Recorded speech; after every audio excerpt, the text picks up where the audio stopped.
Muy buenas a todos, chicos, ¿qué tal? Soy Tocinillo, estamos en un nuevo vídeo de Webpasión. Tenemos aquí el análisis de la 75XG95, ¿vale? Bueno, es un panel, es un televisor basado en la tecnología FALT, ¿vale? Es LCD, tecnología VA y sistema de retroiluminación FALT. Eso quiere decir que cada zona como expliqué en el vídeo de settings, la tele se divide en zonas que controlan, van por la parte de atrás, que está todo compuesto de LEDs, ¿vale? Y cada zona controla un grupo de LEDs determinado. Entonces, por ejemplo, ahora aquí que vemos todo esto negro, la zona está completamente apagada. Si aparece, por ejemplo, la cerilla que habéis visto antes, esa zona la tiene que encender. ¿Qué le ocurre a esta tecnología? Que, lógicamente, un panel 4K está compuesto de 8.300.000 píxeles. Entonces, haría falta 8.300.000 zonas para que controlase a nivel de píxel, como hace la OLED. Lógicamente le falta muchísimo. Sin embargo, cuanta más zonas, mejor contraste tiene porque menos LEDs, menos píxeles controlaría. Eso se traduce en que, por ejemplo, estamos en material HDR. Esta zona de aquí, de alrededor de la fresa, tiene que elegir entre mostrarnos, o aquí, entre mostrarnos detalle o mostrarnos negro puro. Entonces, si llega a un punto intermedio, vamos a verlo que le falta contraste comparado con una tecnología OLED y que le falta brillo porque la retroiluminación no la sube tanto para que no se lave la imagen. Es la mejor tecnología LCD que puede existir, porque la otra forma es un panel VA con retroiluminación Edge LED o Bottom, ¿vale? De los lados o de la parte de abajo o de arriba, que se encarga de la iluminación de toda la zona.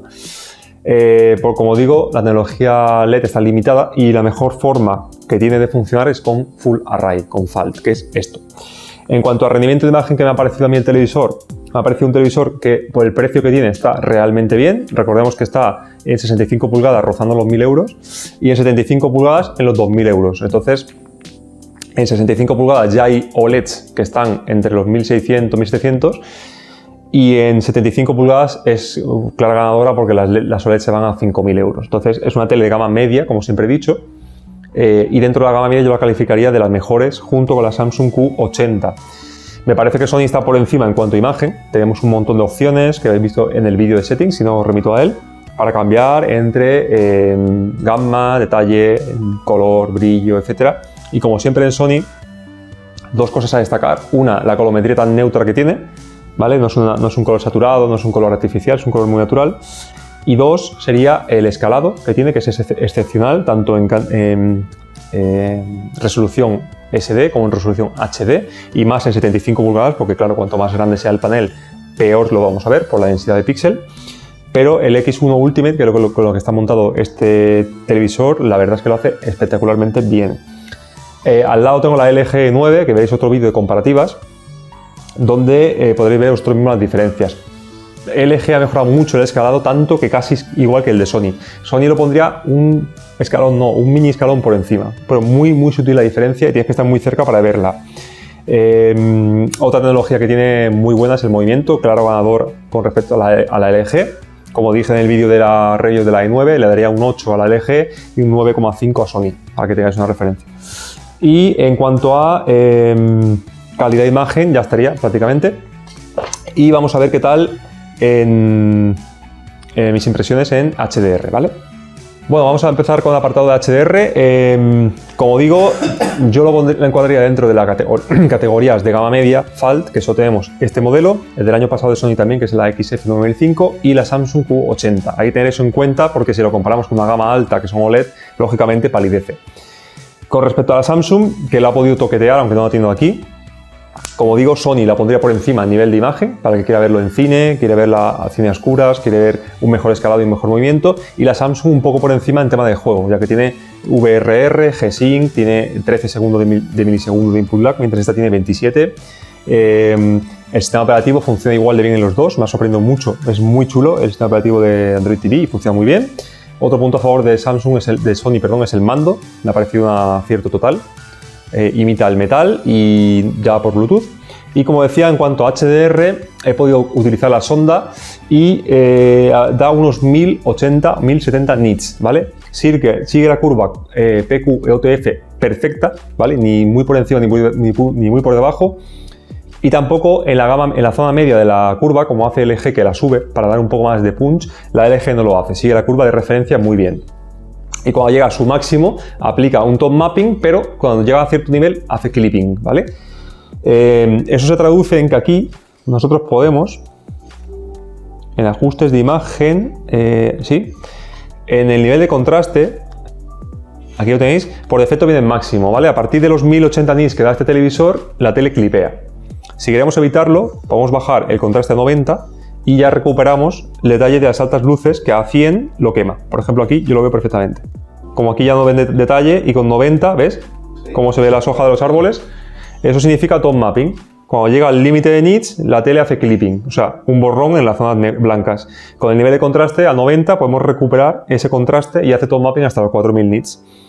En cuanto a la propia calidad de imagen, en HDR, lógicamente, yo vengo de un panel OLED que tengo aquí al lado y se nota que le falta punch, le falta contraste y, como siempre he dicho, los paneles OLED, aunque tengan menos nits, en el caso de la i9 roza los 800 nits en D65 en cálido 2, equivaldría casi al doble de nits en un panel LED, porque al tener los píxeles autoiluminados, ¿vale? Que cada píxel se controla de forma independiente, la sensación de contraste es mucho más profundo, entonces parece que brilla bastante más.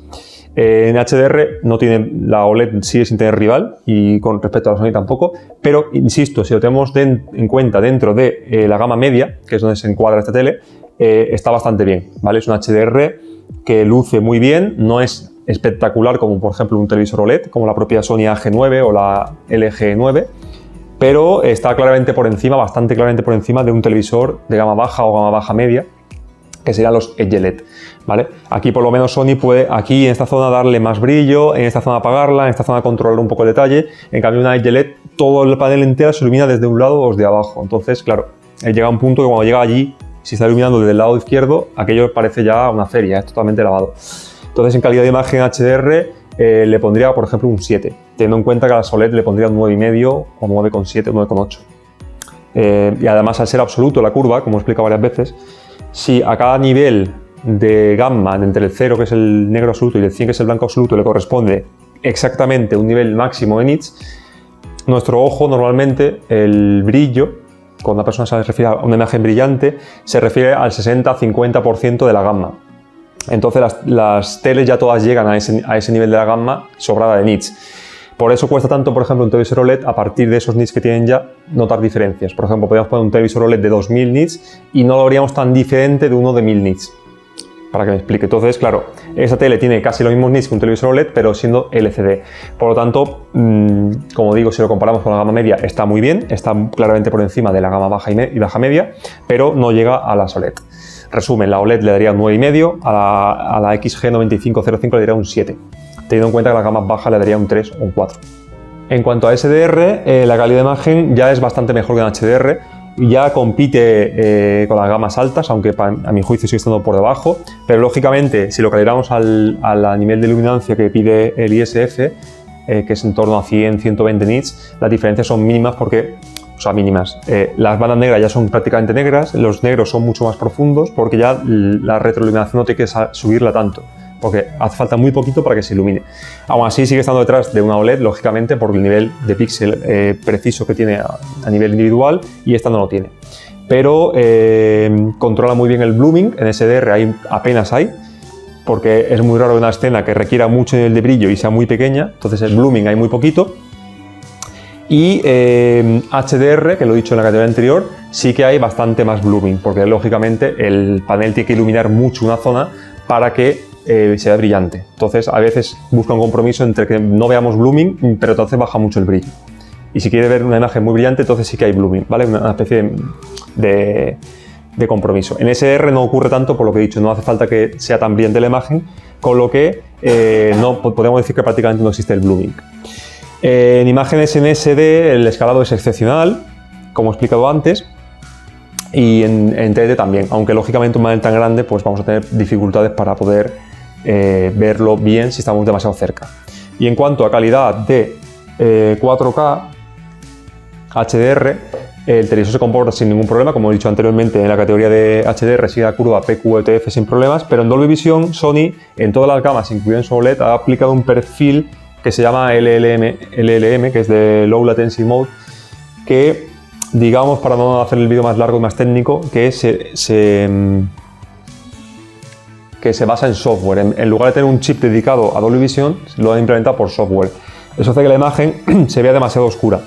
Ha implementado un modo que se ve demasiado oscura y en las zonas donde hay detalle en sombra aparece demasiado ruido, porque no está bien implementado. Entonces, una posible solución, como expliqué en mi review de la F9, es en modo de imagen utilizar siempre el Dolby Vision brillo, aunque queme algunos detalles, porque el Dolby Vision oscuro es extremadamente oscuro, incluso para un panel LED de 1000 nits es demasiado oscuro. Hay que dejar el modo brillo y recortar un punto o 2 puntos de la gamma. De esa forma, el exceso de seguimiento de la curva que hace el Dolby Vision brillo se recupera un poco al bajarle manualmente la gamma. Es un compromiso mejor que el Dolby Vision brillo retocado y el Dolby Vision oscuro. Como veis, el oscuro sigue siendo bastante más oscuro que este que hemos modificado. Es mi recomendación. Otra posibilidad es utilizar el Extended Dynamic Range, que lo tenéis aquí, en medio y dejar la gama en 0, ¿vale? Son las dos posibles soluciones que habría para ese pequeño problema. Vamos a dejar puesto de fondo. Como ya he dicho, escalado top, movimiento top. En cuanto a videojuegos, tiene un input lag de 27 milisegundos en 1080 y en 4K, que está muy bien. No llega a las LG que están en 13 ni a Samsung que están en 13, pero se juega a partir de 35-40 milisegundos para abajo, se juega sin problemas. El mando, todo un acierto, el Smart TV vuela, el precio está muy ajustado. El HDR sigue la curva de referencia, teniendo en cuenta las limitaciones propias de la tecnología LCD, que no puede hacer mucho más. En cuanto a TDT, se deja ver, como todas las teles 4K, la verdad es que ahí pocos milagros puede haber, pero dentro de todas las gamas altas y gamas medias, Sony tiene el mejor chip de procesado y de escalado del mercado, aunque como digo, las diferencias este año son prácticamente mínimas. Por lo tanto, un televisor muy recomendable, recomendado sobre todo por el precio tan ajustado que tiene, en 1.100 euros en 65 pulgadas, 2.000 euros en 75. El que haya un televisor muy grande, porque tengo un salón grande y no pueda subir al OLED, sería la que yo elegiría. Y nota le pondría aproximadamente un 7, 7,5 más o menos, que se correspondería con la gama media. Y dentro de las gamas medias, como sabéis, siempre recomiendo tecnología LCD VA FALT, que solo tenemos este modelo de Sony, el año pasado, que es el XF9005, y la Samsung Q70 y Q80, que como he explicado son superiores en rendimiento para videojuegos, pero inferiores en rendimiento para cine. Y poco más. También, por cierto, he pasado la sonda, pero no he podido guardar las imágenes de la calibración. Y en modo cine, estamos en Dolby Vision, pero bueno, en modo cine, como expliqué en el vídeo de settings anterior, con el cálido, el experto 1, los colores sin tocar, etcétera, el delta error medio ronda los 4, 4,5, que está espectacularmente bien. Y la referencia de RGB en la gamma es bastante plana, ¿vale? Tiene por lo menos esta unidad tenía un exceso de verde y un déficit de rojo, ¿vale? El azul estaba un poco subido, el verde estaba claramente subido y el rojo estaba por debajo. Tras la calibración, que por cierto también soporta AutoCal, para que aquellos que quieran calibrarla, se ha quedado de referencia la colorimetría, un delta error por debajo de 1 en todos los colores, en la gamma también, y el medio en 0,3, o sea, una auténtica pasada. Como sabéis, si a alguien le interesa contratar el servicio de calibración, podéis ponerse en contacto conmigo a través de Salón Digital o a través del foro de Pasión. Se mandará un portátil con una sonda que tenéis que colocar y yo me encargo de hacerlo todo por control remoto. Merece la pena porque se queda la imagen muchísimo mejor que como viene de fábrica en todos los modelos. Y hasta aquí el análisis de la 75XG9505. He intentado hacer un vídeo un poco más corto de lo que estamos habituados porque no quiero también hacer unas reviews de media hora que son muy pesadas y muy técnicas. Y además este lo hemos partido en 4, unboxing, settings y Smart TV. El análisis en sí, que es este que estáis viendo ahora, y nos queda un cuarto vídeo que es la comparativa de demos 4K, demos 1080, películas 1080 y material de baja definición con respecto a la LG9 que tengo aquí a mi derecha, que es lo que vamos a ver en el próximo vídeo. Así que nada, me despido de vosotros, un saludo a todos, muchísimas gracias. Si os gusta, dale al like y a la campanita y por favor suscribiros.